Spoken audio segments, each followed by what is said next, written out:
आप सभी का स्वागत है अपने चैनल खुराई जेएमएस कोचिंग में। आज हम आपके लिए लेकर आए हैं वार्षिक मूल्यांकन परीक्षा आपकी 21-22-2000। तो यहाँ पर आप देखेंगे कक्षा 6 वाले के गणित का पूरा सलूशन के साथ हम पेपर लेकर आए हैं। आपके पेपर आने वाले हैं अप्रैल में हैं, तो जल्दी से पेपर देख लीजिए, क्योंकि यहाँ पर हमारे यहाँ पेपर लग चुके हैं। इस प्रकार पेपर है, बिल्कुल ऐसा ही रहेगा, आप देख लीजिएगा। चलिए बिना टाइम खराब किए, और आपको बता दें वहीं पर हमने आंसर भी प्रोवाइड किए हैं। तो ये रहा आपका पहला क्वेश्चन। इसमें लिखा है निम्नलिखित में से सही विकल्प चुनकर लिखिए। तो पहला क्वेश्चन है यहाँ पर आपका 3 भिन्न अंकों से बड़ी 4 अंकों की सबसे छोटी संख्या है। तो 3 भिन्न अंकों से बनी 4 अंकों की सबसे छोटी संख्या। तो यहाँ पर आपको देखना है, तो भिन्न यानी अलग अलग अक्षर होने चाहिए पूरे 3।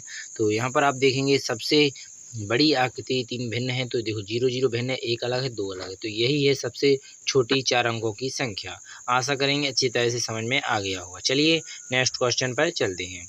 तो ये रहा आपका नेक्स्ट क्वेश्चन। तो यहाँ में लिखा है 3 भिन्न अंकों से बनी 5 अंक की सबसे बड़ी संख्या। तो 3 अंक की सबसे बड़ी पूछी गई है, तो यहाँ पर आपको दिख ही रहा होगा, ये रहा आपका इसका राइट आंसर यहाँ पर। ठीक है, तो इस प्रकार देखते चलें। तो चलिए नेक्स्ट पर देखेंगे आगे। तो यहाँ पर पूछा गया है तीसरे नंबर पर, पूर्ण संख्याओं पर किस संक्रिय के लिए शून्य एक तत्सम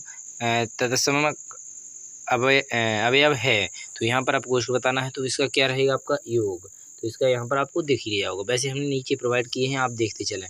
ठीक है, तो दिखे नहीं तो कह देना कि सर दिख नहीं रहा। ठीक है, तो चलिए बिना टाइम खराब किए आगे चलते हैं। यहाँ पर चौथा क्वेश्चन में पूछा गया है, दो दिए गए हुए बिंदुओं से होकर खींची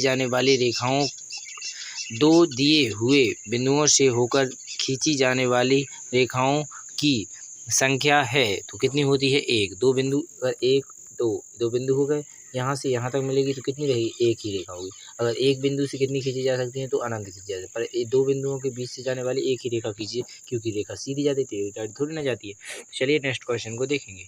तो नेक्स्ट क्वेश्चन ये रहा आपका 5वां क्वेश्चन। तो 5 में पूछा है, 2 समांतर परस्पर प्रतिच्छेद करती हैं, तो किसी बिंदु पर नहीं। तो यहाँ पर पूछा गया है किसी बिंदु पर नहीं, 2 समांतर परस्पर प्रतिच्छेद करती हैं। जो समांतर रेखाएं होती हैं 2, वो एक दूसरे को कभी नहीं काटती हैं। तो आशा करेंगे समझ में आ गया होगा। चलिए नेक्स्ट क्वेश्चन को भी देख लेते हैं। तो यहाँ पर आप इसे देख लीजिएगा। यहाँ पर ये लिखा आपका प्रश्न दूसरा, निम्नलिखित में से रिक्त स्थानों की पूर्ति कीजिए। तो यहाँ पर खाली स्थान भी दिए गए हैं। तो यहाँ पर लिखा है, वह कोण जिसका माप एक समकोण के माप से कम है उसे कहते हैं न्यून कोण कहा जाता है। क्या कहा जाता है, न्यून कोण। इसके बाद अगले वाले क्वेश्चन पूछा है, वह कोण जिसका माप 2 समकोणों के योग के बराबर है उसे ऋजु कोण कहा जाता है। ऋजु कोण को ही सरल कोण भी कहा जाता है। ठीक है, तो अच्छी तरह से देख लीजिएगा। तीसरे में पूछा गया है सबसे अभाज्य संख्या। ठीक है, यानी सबसे छोटी अभाज्य संख्या लिखना था, पर सबसे अभाज्य संख्या लिख दिया गया है। ठीक है, कोई दिक्कत नहीं। तो क्या होती है, 2 होती है। तो चलिए अगले वाले में पूछा है सबसे छोटी सम संख्या। तो सबसे छोटी सम संख्या 2 ही होती है। यहाँ पर इसे भी देख लीजिए। सबसे छोटी भाज्य संख्या जो कट जाए वो 4 है सबसे छोटी। आशा करेंगे यह क्वेश्चन भी खालिस्तान सभी 5 समझ में आ गए होंगे। चलिए आगे भी दिखा देते हैं। तो ये रहा आपका तीसरे नंबर का क्वेश्चन। इसमें पूछा है, एक वाक्य या एक शब्द में उत्तर लिखिए। तो यहाँ पर 28 के गुणनखंड बताइए। तो 28 के गुणनखंड आपको दिख ही रहे होंगे। तो यहाँ पर 1 से कट जाएगा, 2 से 28 कट जाएंगे, 4 से कट जाएंगे, 7 से कट जाएंगे, 14 से कट जाएंगे, और 28 से 28 कट जाते हैं। ये होते हैं इनके गुणनखंड। चलिए अगले वाले में देखेंगे। तो अगले में पूछा गया है, एक समकोण त्रिभुज में न्यून कोणों की संख्या होती एक समकोण त्रिभुज में न्यून कोणों की संख्या है। तो समकोण त्रिभुज में कितनी होती है, 2 होती है न्यून, क्योंकि समकोण त्रिभुज 90 डिग्री का एक कोण बनाता है, 2 बनते हैं वो आपके 45 के बनते हैं, इसलिए इसे समकोण कहा जाता है। आशा करेंगे अच्छी तरह समझ में आ गया होगा। 2 सम तो समकोण। ठीक है, चलिए अगले वाले में देखिए तीसरे नंबर पर। तो तीसरे नंबर में क्या पूछा गया है, सबसे अधिक बिकने वाले समाचार पत्र निम्न भाषा के हैं। तो किस भाषा के हैं, हिंदी के होते हैं सबसे अधिक बेचने वाले। तो वैसे अब तो मुझे ऐसा लगता है इंग्लिश होने वाली है, तो इंग्लिश पर भी फोकस देते चले, इसलिए आपको हमने प्रोवाइड किया था कि आपको इंग्लिश भी अच्छी तरह से सीखना है। तो चलिए इंग्लिश को सीखते रहे। इसके बाद चला है अगले वाले में, शहर में बिकने वाले समाचार पत्रों की कुल संख्या कितने की होती है। तो 2800 होती है। अगले क्वेश्चन में लिखा हुआ है, तो यहाँ पर इसे देख लीजिए अच्छी तरह से। पाँचवा क्वेश्चन है, ठीक है। फिर इसके बाद लिखा है 7 सेमी भुजा वाले वर्ग का परिमाप है, तो कितना होता है 28 सेमी होता है 7 सेमी भुजा वाले वर्ग का परिमाप, ठीक है। क्योंकि 7 7 7 7 7 चौको 28 इस प्रकार आ जाता है परिमाप, ठीक है, क्योंकि परिमाप सभी भुजाओं का योग होता है। तो चलिए अगले नेक्स्ट क्वेश्चन को देखेंगे। तो चौथा यहाँ पर आपको दिख ही दिया होगा चौथा क्वेश्चन। तो अब आप आते हैं आपके क्वेश्चन। तो यहाँ पर पूछा गया है आपसे भुजा की ज्ञात कीजिए, ठीक है। तो यहाँ पर लिखा है, तो क्वेश्चन को पढ़ेंगे। एक सम पंचभुज का तो परिमाप 500 मीटर है। प्रत्येक भुजा की लंबाई, तो यहाँ पर क्या पूछा गया है पंचभुज, यानी पंचभुज 5 भुजाएं होंगी और सम होंगी। तो 5 भुजाएं देखिए यहाँ पर आपको 5 भुजाएं 1 2 3 4 5, तो पाँचों बराबर होनी चाहिए। कैसी होनी चाहिए बराबर। तो पंचभुजाएं यानी एक बराबर बराबर होंगी। तो परिमाप आप जानते हैं 1 2 3 इन सभी का योग होता है परिमाप।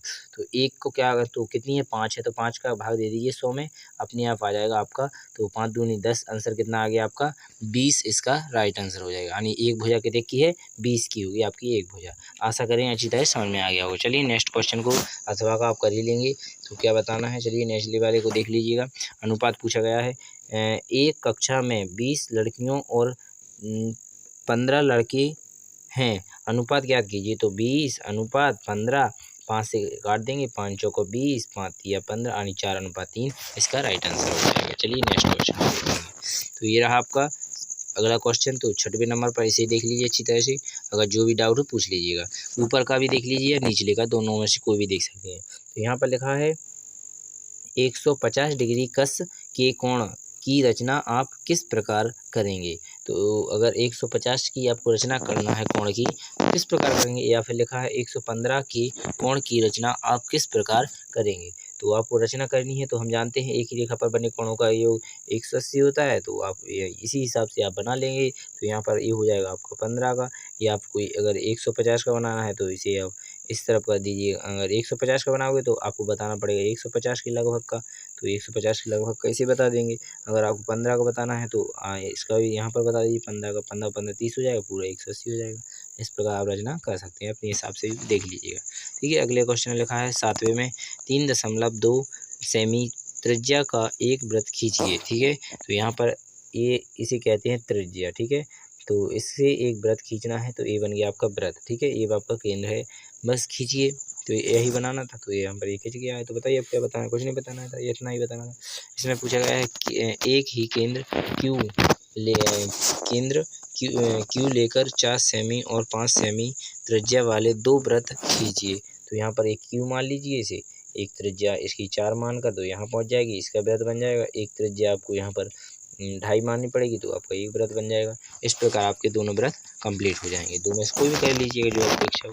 चलिए नेक्स्ट क्वेश्चन को भी देखेंगे, यानी 8वें क्वेश्चन को। तो ये रहा आपका 8वां क्वेश्चन। इसमें पूछा गया है अपने घर अथवा विद्यालय की सेमी 4 वस्तुओं की सूची बनाइए जो समहित हो। यहाँ पर पूछा है अपने घर अथवा विद्यालय की सेमी 4 वस्तुओं की सूची बनाइए जो सहमत हो, यानी सहमत एक सी हो, ठीक है। विद्यालय की हो घर की हो। यहाँ पर अगले वाले क्वेश्चन में लिखा है राजू ने इतने रुपए में 10 पेने और मनीष ने इतने रुपए में यानी यहाँ पर समझा देता हूँ।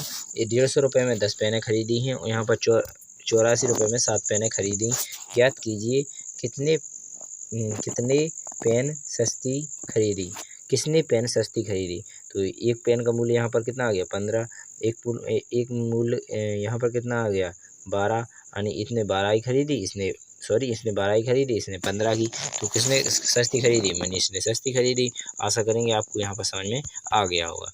तो किसने सस्ती खरीदी यहाँ पूछा गया था, मनीष ने, इसका राइट आंसर आ जाएगा मनीष। इस प्रकार आपको करना था। अगर आप निचला वाला भी देखना चाहते हैं तो उसे भी देख लीजिएगा। यदि 4 मीटर कपड़े का मूल्य देखें तो 5 मीटर कपड़े का मूल्य पूछा गया है, तो 7 का पहले इसमें भाग दे दीजिए, 1 का निकल आएगा। तो 7 का इसमें भाग देंगे, 7 दूनी 14, 7 एकम 7, यानी 1 मीटर का मूल्य आपका 210 है। 5 का गुणा कर दीजिए, 5 एकम 5, 5 दूनी 10, यानी 1050 में आपका इसका कपड़ा का मूल्य आ जाएगा। आशा करेंगे समझ में आ गया होगा। चलिए इसका भी देख लिया आपने। तो और 9वें का भी देख लिया आपने। यहाँ पर आपको अथवा में देखना है तो अथवा का भी देख लीजिएगा। यहाँ पर भार एक पुस्तकें हैं, इनका भार देखे तो 40 पुस्तकों का भार कितना होगा, तो यही पूछा गया। इसको भी अच्छी तरह कर लीजिए, 9 से काट लीजिएगा, एक पुस्तक का भार निकल आएगा, तो फिर आपको 40 का निकालने में ज़्यादा दिक्कत नहीं होगी। चलिए नेक्स्ट क्वेश्चन दिखा देते हैं। नेक्स्ट में पूछा है 10वां क्वेश्चन है, ठीक है। 4 दर्जन केलों का मूल्य 180 है। 90 रुपये में कितने केले खरीदे जा सकते हैं? अगर आपको पता है 180 में 4 के दर्जन खरीद रहे तो 90 में कितने आएंगे? 2 दर्जन। तो यहाँ पर कितना आ जाएगा इसका? 2 दर्जन इसका राइट आंसर।